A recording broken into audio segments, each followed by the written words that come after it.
Hi everybody, कैसे हैं आप सब। आज हम समझेंगे डेटर और क्रेडिटर के बीच का डिफरेंस।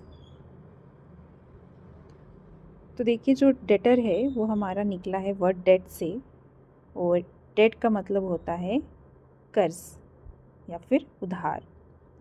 तो जो उधार लेता है उसे हम बोलते हैं डेटर, और जो उधार देता है, जो उधार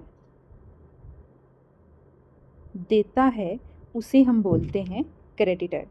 तो चलिए इसे एक छोटी सी एग्जांपल के साथ समझने की कोशिश करते हैं। तो मान लीजिए दो लोग हैं,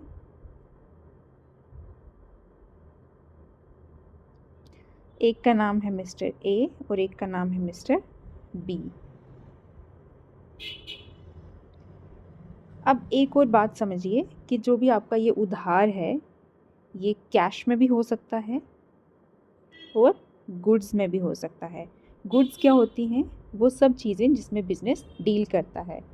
आपके अगर स्टेशनरी की दुकान है तो आपके पेन्स, बुक्स, वो सब गुड्स में आएगा।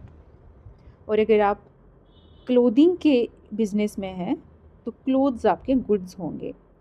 तो यहाँ पे हम ये मान के चलते हैं कि मिस्टर बी मिस्टर ए को 10,000 रुपये का उधार देते हैं, और मिस्टर ए बोलते हैं कि चलिए मैं आपको 2 महीने के बाद ये पैसे वापस कर दूंगा।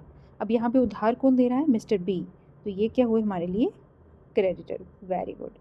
और मिस्टर ए ये उधार ले रहे हैं, बिल्कुल सही, ये हुए हमारे डेटर। अब क्योंकि मिस्टर बी जानते हैं कि मिस्टर ए 2 मंथ्स के बाद उन्हें पैसा वापस कर देंगे, तो वो जानते हैं कि उन्हें मिस्टर ए से पैसा वापस आएगा, तो इसलिए मिस्टर ए उनके लिए एसेट हैं। एसेट क्या होता है? जहाँ से भी हमें पैसा आता है, जिस किसी चीज़ से, दैट इज़ अवर एसेट, जिससे फ़ायदा हो हमें, दैट इज़ अवर एसेट।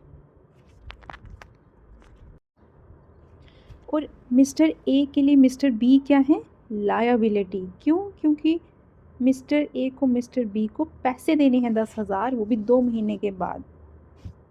तो लायबिलिटी क्या होती है? Anyone to whom we owe something, right? तो यहाँ पे मिस्टर ए ओज मनी टू मिस्टर बी।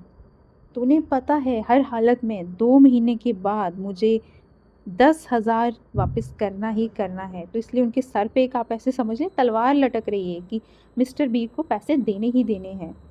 तो when we owe something to someone, तो वो हमारे लिए लायबिलिटी बन जाएगा, और जहाँ से पैसा आता है वो हमारे लिए एसेट होता है। That is why debtors are asset and creditors are liability. I hope आपको समझ आया होगा।